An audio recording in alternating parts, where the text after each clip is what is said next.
Good afternoon. I am Nicole Morris with Raising the Bridge Incorporated, and I'm here today with one of our youth from the community. And today we're going to discuss the views of the world in a young person's perspective. Please introduce yourself. My name is Destiny Morris, and I'm 19 years old, and I attend Navarro Junior College, and my major is criminal justice. Okay, welcome, Destiny.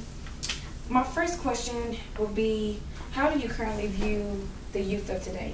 Like as far as their attitude, the different fads or fads that are going on, their mindset and stereotypes. You said how they like act and stuff like that. Like how do you view them? Girl, How do you see the youth of today? kids growing up too fast. We're trying to grow too fast, and I don't know. It's just a lot of stuff going on, like violence, a lot of violence between the youth and stuff like that. Like what are the current fads or the current styles or the things that they're doing today? Like how they dress different and stuff like that. It's like everybody dressed like they're back in the 90s and stuff now. Is that a good thing or a bad thing? Well, it's good. It's, And then it's it's like girls in my school that's like strippers and stuff like that. and how old are they? They're like 18, like fresh out of high school, like we're all freshmen at our school, and they're like stripping at the club at our school. So basically you're saying their mindset is fast money. Yeah, they're just trying to get money fast, and I don't care how they get it and stuff like that. It's like a lot of kids they're taking pills and smoking and drinking and fighting. Okay. My next question for you would be, if you were in control to change the views of the youth today, or young people or young adults today, how would you change their mindset or change their view? I don't know. I don't know how to answer that question. Like what would be a good way to get them to open their eyes and to see life, Do some reality checks. such as? Like the kids, like all the girls that want to be strippers and stuff, let them go talk to like prostitutes and stuff like that. Like do intervention and things like that nature. Do you think that would be effective? On some kids you can't change because they already got their mind made up. But it's some kids that you can still save. So. And even those that you feel as though have their mind made up, do you think there's any hope for them to change? I think it's hoping everybody to change. Everybody can change. It's just not gonna happen overnight. It's gonna take time, and they're gonna have to want to change. If they don't want to change, then might as well not even waste your time. Okay. Do you think providing a better atmosphere would bring about a change or a better impact on the youth today? Yeah, How would that they atmosphere? get a different like view on life and stuff like that, a different perspective. Okay. With providing a better atmosphere, how do you think that would change the negative thinking and the negative mindset of the youth, especially those who go off to college and they don't want to struggle to eventually get something better out of life? They want that fast money. They don't want to suffer. They don't want to struggle. How do you think a positive atmosphere would change that negative mindset or negative thinking? It would probably make them want to try better. Like being around positive people will make you want to do better, make you not want to get that fast money because not all money is good money. And sometimes you can even end up in jail with anything. Like, I don't know. Why? They can't. Well, all money's not good money. It's better to make money the right way than make it the wrong way. You didn't have to spend your rest of your life in jail or anything or get hooked on drugs or stuff like that. How did those girls even get involved with stripping? I don't know. I think they was listening to some other girl. It's just some club down there, and one of the girls had told me that one of the girls asked if she wanted to try some meth or something, and she was like, "I was gonna try to do it, but I don't know. I thought about it and I changed my mind." So what made you different from them? Because you could be there too. But I don't want that for my life, and I don't want that kind of lifestyle. I want to be something in life. not just because they're not gonna get nowhere just being a stripper. They still be staying in the hood and stuff like that. So I use that to, I guess, motivate me to do better. Well, speaking of wanting more for your life and doing better for your life, what are your main goals for your life? To be very successful. That's one of my goals, to be very, very, very successful. In what?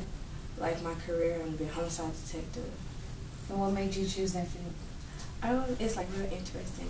I used to want to be a mortician, but I kind of changed my mind towards my senior year of high school. I was like, well, I could be a homicide detective. It's interesting. I like that kind of stuff. What happened in your life to make you even want to go to that field? My friends, like, they was getting killed and stuff. Like, a kid, I've been there since like elementary, second grade, and we were in that high school for like 2 weeks. It was my freshman year, and he ended up getting shot in the back.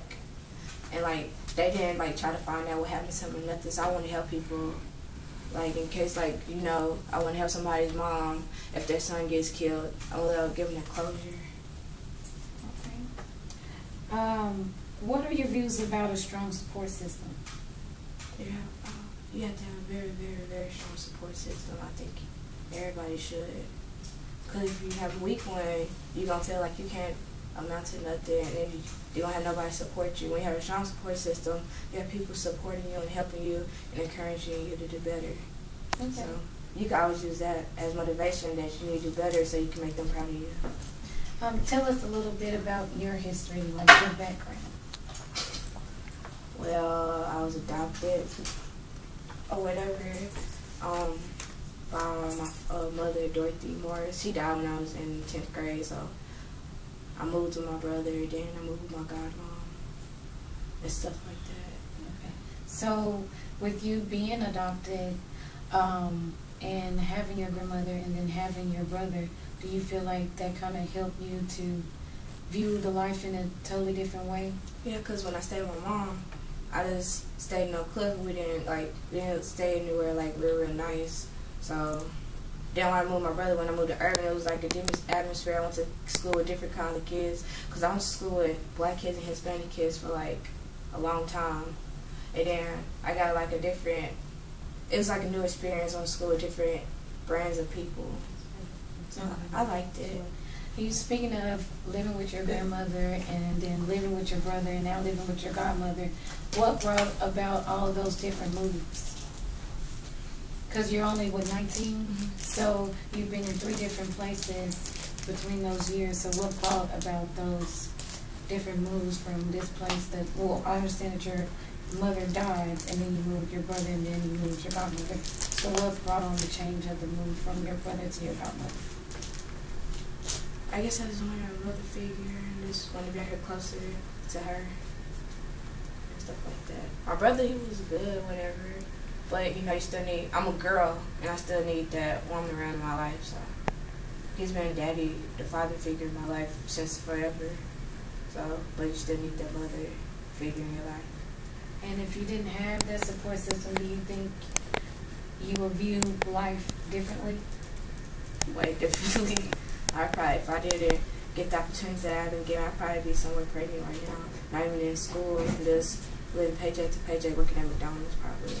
Okay. Do you think having a youth center that supports and have different classes or programs will benefit a youth's life and help them succeed?